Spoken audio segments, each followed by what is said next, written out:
Hi, everybody. Okay, so I'm trying to be kind of quiet because my daughter and my husband are both asleep. But of course, it is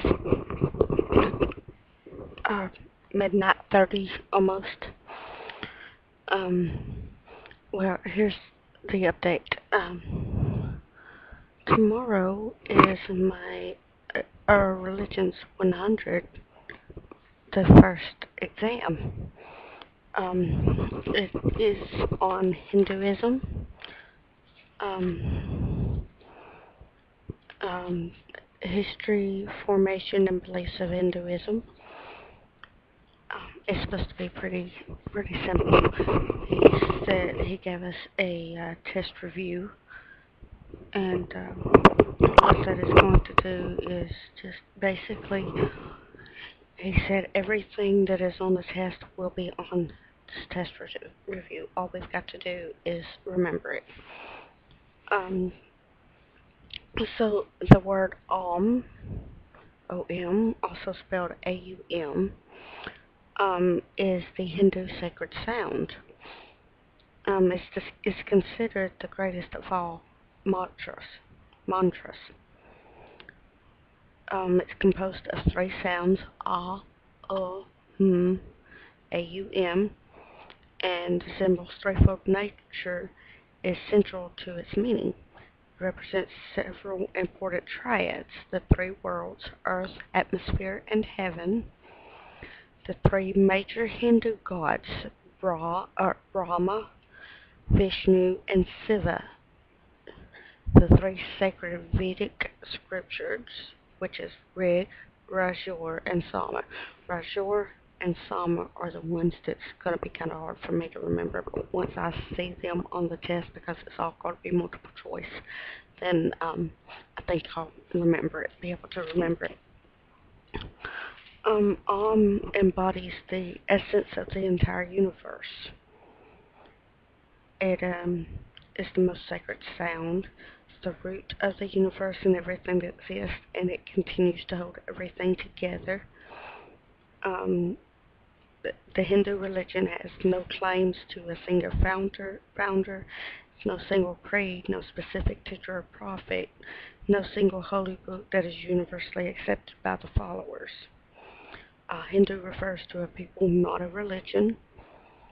Closest definition is the phrase Sanatana Dharma, which means eternal faith, or simply Dharma, which means the way or the religion. It's often referred to as the way of works. Hindu comes from the word Shindu, meaning both India and Hindu. The story began somewhere around 1750 BCE in the Indus Valley.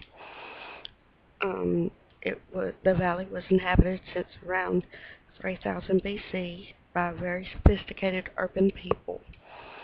The religion itself may have been brought or created by a group of invaders around 1500 BCE, the Irans or Arans.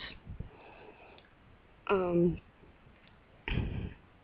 and the Indo-European people referred to themselves as the noble ones. They introduced concepts and vocabulary which related to Latin, Greek, and English. Um, it had enough forethought not to abandon all the local practices and beliefs, but rather incorporate them into their own Aryan rites. These rites involved the celebration of Brahman, a word now used to describe an internal absolute reality beyond understanding or comprehension. Um, the earliest and among the most revered of the holy writings is the Rig Veda.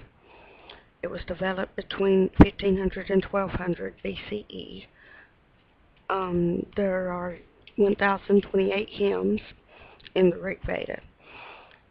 What's going to be hard to remember for me will be the major classes in the religion, which are Brahmins, which are their schoolery, um, group, um, Kshatrivas, which are the ruling and military class, Vyasyas, which are the merchants and farmers, Sundras or Sudras, which are the peasants, and the Daltis, or untouchables.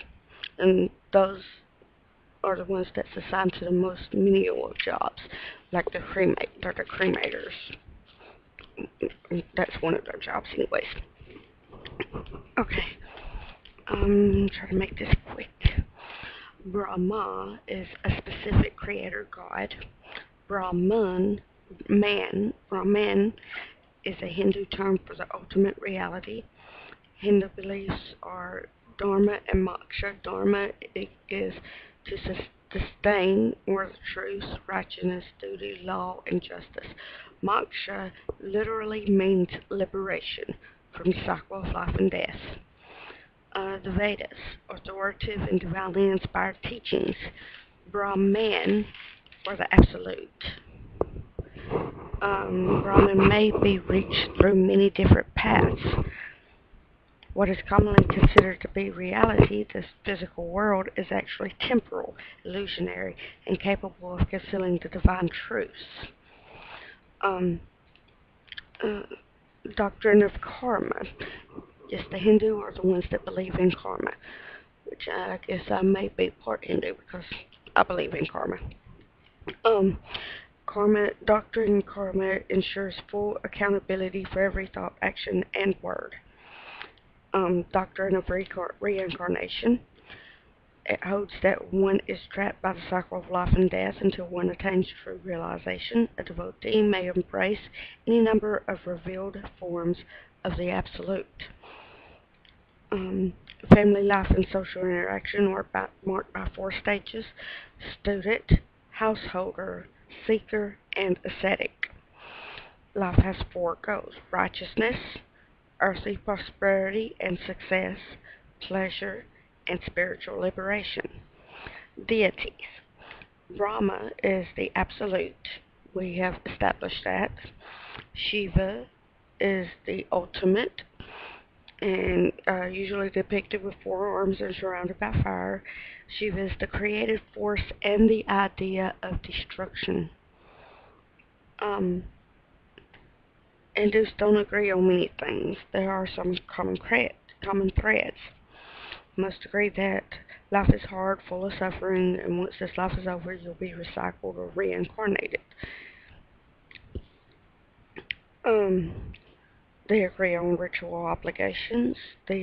Most agree that their heritage is based on the way of knowledge, and this world is not the true reality, that it's only found in Brahman. Um, they also agree on the fact that you must worship a deity. It's not important which one. Let me see.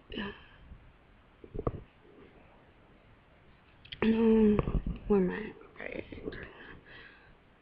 Devotion to these various deities is based primarily on one's region and needs, and even when devotion is given to only one, the existence of others is acknowledged. So, Hinduism worships multiple forms of one god.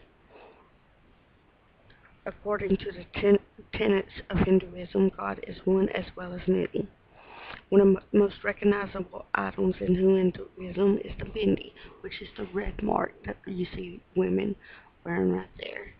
You see men wearing them too, but you generally recognize it more on women.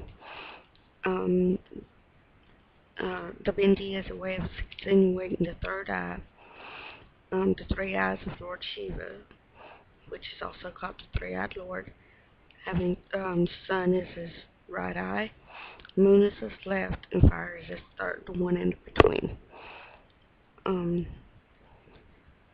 The two eyes on the right and left indicate activity in the physical world. The third eye in the center of the forehead symbolizes spiritual knowledge and power, and this third is called the eye of wisdom or knowledge. Um, Worship is called puja and only takes a few minutes. Life rituals is welcoming, welcoming, welcoming an infant. It's celebrated when a child eats its first solid food in between 6 to 8 months. Um, Marriages arranged between two families. There's 5 ceremony process. Um, First is the verbal contract between the parents. The second would be the giving away of the bride. The third would be the let's see, wedding. The fourth would be the holding of the hands, and the fifth would be the walking right.